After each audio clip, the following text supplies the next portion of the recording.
My name is Aishé Keita, and I am working with STG, which is a nonprofit organization that works out of the Paramount, the Moore, and the Neptune right here in Seattle, Washington. So today we are going to learn all about what is a tall tale.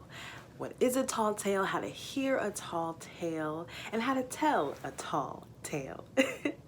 So let's get started. First, what's a tall tale? A tall tale is an exaggerated story. It's a story that makes all the elements come into play and makes them larger than life, making the impossible possible. That's a tall tale, really expanding your imagination to think outside the box. For example, here's a tall tale. One day, it was a beautiful summer day, and I was in the river. And I had this beautiful pearl necklace on, and I was just splashing and swimming, and all of a sudden, I saw a fish that was 3 times bigger than me. It came right up to me and grabbed my necklace and started swimming away. And I said, wait, hold on, I want my necklace back. It didn't come swimming back, huge, and I look up at it and I say, please, can I have my necklace back? And it says, if you want your necklace back, you have to tell me a joke. So I told it a joke. And we laughed and laughed and laughed, and it popped out my necklace that fell right on the floor of the river, right next to my foot. I picked it up and put it right back on. The end. That is a tall tale. Why is it a tall tale? So, if I was telling the original story, once upon a time, it was a beautiful summer day, and I saw a fish. It was a pretty big fish, about this length, and it came right up to me and started swimming and swimming. All of a sudden, my necklace fell to the bottom of the river, right next to my foot. And that fish came and played with that necklace, and I laughed and laughed and laughed. And then I picked it back up and put it back on. The end. One was a tall tale. One was a more realistic story. Why was it a tall tale? Because there was a fish 3 times bigger than me. Those fishes don't usually come up to us. And it was also the fact that a fish can talk. Fishes don't usually talk in our language, but in this story, it did. It was laughing, it was giggling, and it was able to hear me. So that's what made it a tall tale. Those elements made that story larger than life. Really big fish, talking fish, laughing fish. That's a tall tale. So, today I have for you, I would love to read one of my favorite stories from the book called The People Could Fly, American Black Folktales. Now this is a story about a son and a father. And the father is a very loving father, and he tells his son to go on an adventure. And the son doesn't do too well on this adventure. So the father soothes the son with a tall tale. Here we go. You ready? Okay. Papa John's Tall Tale. Papa John was an old timer, and we did what he told us. Jake was his son. And after he had his dinner, Papa John told Jake to find a horse that was the fastest. Jake went to the big house, asked for the fastest horse. House Jim says, take Mrs. Riding Horse. That one's the fastest. So Jake rode Mrs. Mare. A mare is a horse. Mare on back over to Papa John. He got there before he left too. And he says, Papa, here's the fastest. Who that mare belong to?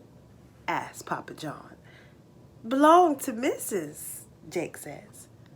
How you know she the fastest? Papa John says. I know she the fastest because I'm here before I'm gone, says Jake.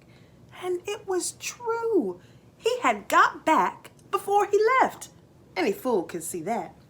Well, Papa John says, take that mare and take this pumpkin seed on your back.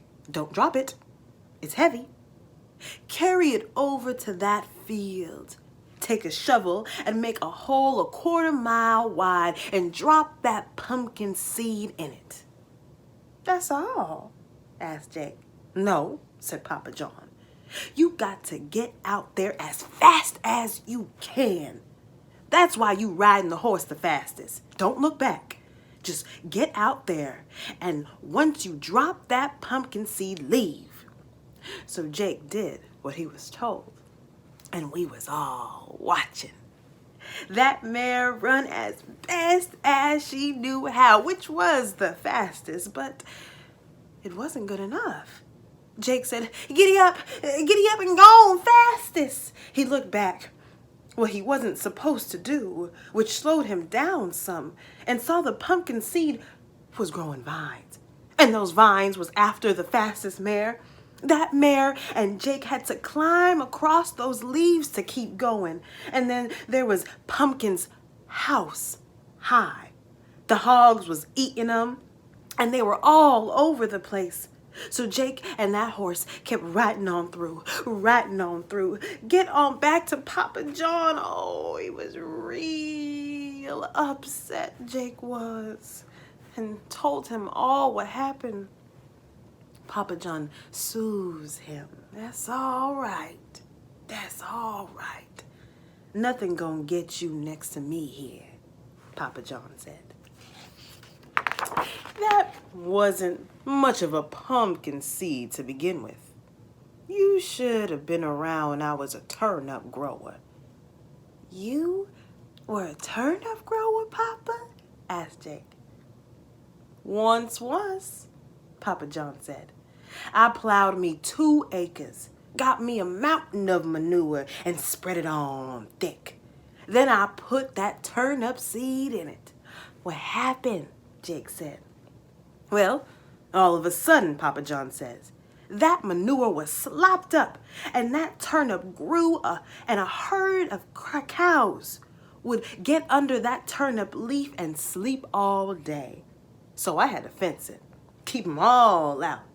Took me 6 months to fence around that turnip, too.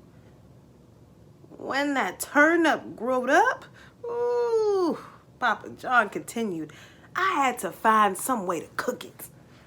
I went down there to a man who could make things, and I said, I need a big pot, as big as a high hill. Man says, I can do that. Hire me some hands to help me. And that's what he did, Papa John says. He hires him 100 hands. They dug and dug and dug up that hill to make it as big as a hill and poured the clay right in there. They were molding that clay to cast that pot. When it was all done, they had them a clay pot, hill high. Then the man could make things, got another 100 hands to help him roll that pot atop of that turnip. It wasn't no use trying to get that turnip into that pot. So that's how we had to cook it, with the fire above the pot and the turnip under it. It take you long? Asked Jake. Well, it took about a year to get it to boil through, but it cooked up real fine, that turnip did, Papa John said. How long ago was that? Asked Jake. Oh, when you were a little fella, Papa John said. Been years ago. Well, I sure would have liked to taste that turnip, Papa, Jake said. Well, you had your chance, Papa John said. You ate the last piece of it for dinner today. The end. And you can see the picture of Jake, the horse, the mare, and that big pumpkin seed, turning it to a big pumpkin. That was the story. A tall tale. You see, there was elements of a turnip growing bigger than life, big as a hill, and they took them a year to eat that turnip and to cook it. Years and years and years. That is making the story just larger than life. If you see turnips or little beets or pumpkins, they get pretty big, but not as big as a house or a hill. And it's just a way to allow our minds to just go beyond any box, to really think big. So I challenge you to tell a tall tale and think really, really big, larger than you think you could ever think, larger than life, making the impossible possible, because really anything is possible. Okay, that is what I have for you today. But also, remember when you tell your tall tale, to tell someone that you're telling a tall tale. Thank you so much for joining me today.